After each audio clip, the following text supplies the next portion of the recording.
के विचार वो रखे।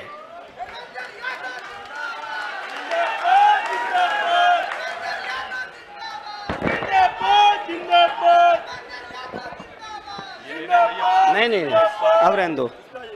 अब रहने दो। महाराष्ट्र समाजवादी पार्टी के अध्यक्ष और पार्टी के वरिष्ठ नेता, और मैं समझता हूं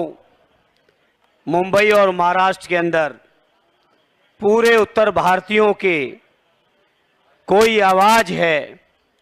तो ऐसे हमारे शानदार नेता आदरणीय अबू आसिम साहब। आज के शानदार कार्यक्रम में उपस्थित हमारे भिवंडी के विधायक आदरणीय रईस शेख साहब, मेरे साथ पधारे हमारी पार्टी के सभी सम्मानित सांसदगण, नाम लेंगे तो बहुत लंबे हो जाएंगे, सभी मेरे सम्मानित सांसदगण, महाराष्ट्र समाजवादी पार्टी के सभी मेरे सम्मानित क्रांतिकारी साथियों और पत्रकार मित्रों, सबसे पहले इस मौके पर मैं आदरणीय अबू आसिम साहब और पूरी महाराष्ट्र समाजवादी पार्टी का हृदय से आभार व्यक्त करता हूं, धन्यवाद देता हूं कि उन्होंने हम सभी नवनिर्वाचित समाजवादी सांसदों को देश की आर्थिक राजधानी में आने का मौका दिया है। जहां आदरणीय आसिम साहब और महाराष्ट्र की पार्टी हम सबका स्वागत और सम्मान कर रही है, वहीं आदरणीय आसिम साहब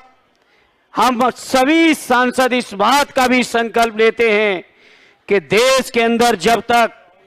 आर्थिक गैर बराबरी दूर नहीं करेंगे, हम समाजवादी लोग संघर्ष के रास्ते पर चलते रहेंगे। आदरणीय आसिम साहब, जिस तरीके से यहां के लोगों ने संकल्प लिया है, मुझे उम्मीद ही नहीं, पूरा विश्वास है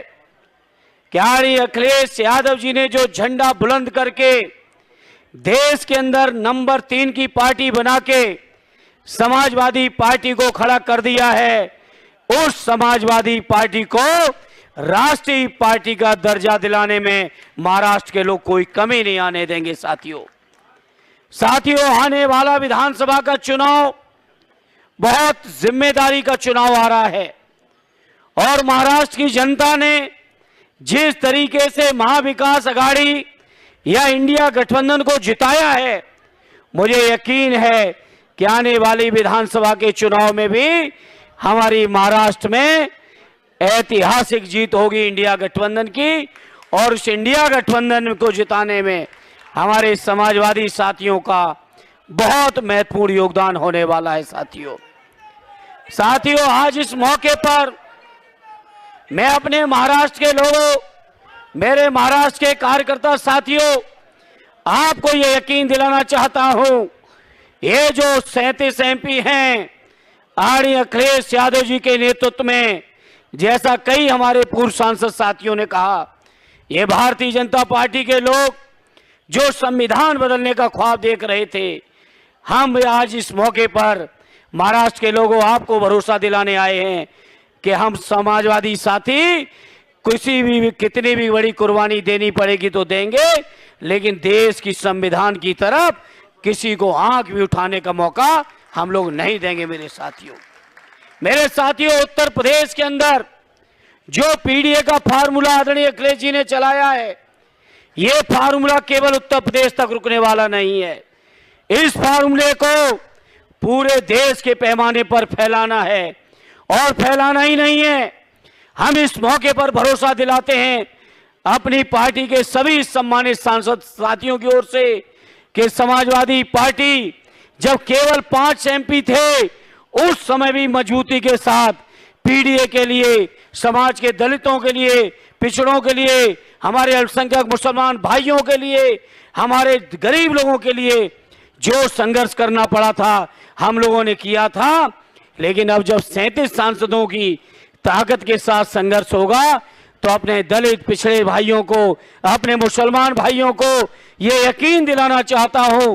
कि ये बीजेपी के लोग अब आपके हक के खिलाफ कोई भी काम नहीं कर पाएंगे और काम करने की कोशिश करेंगे तो देश की संसद फिर ये नहीं चला पाएंगे। ये वादा महाराष्ट्र के कार्यकर्ता साथियों मैं आपको अपनी ओर से दिलाना चाहता हूं। साथियों ये मामूली सरजमी नहीं है। महाराष्ट्र ऐतिहासिक सरजमी रही है समाजवादियों की। इस ऐतिहासिक सरजमी पर जो बाबा साहब की जहां समाधि स्थल हो, जहां उनकी कर्मभूमि हो, तमाम हमारे महापुरुषों के स्थान हो,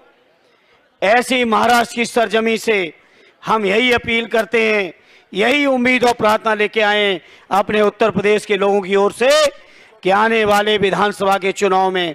इतनी मजबूत समाजवादी पार्टी बना देना, जैसा राशिद शेख साहब, हमारे रईस शेख साहब चर्चा कर रहे थे कि यहाँ से आदरणीय आसिम साहब के नेतृत्व में एक बड़ी तादाद विधायकों की जाएगी, तो जो हमारे रईस भाई कह रहे थे उस बात को आप लोग पूरी कर देना, ये मेरी आपसे प्रार्थना है।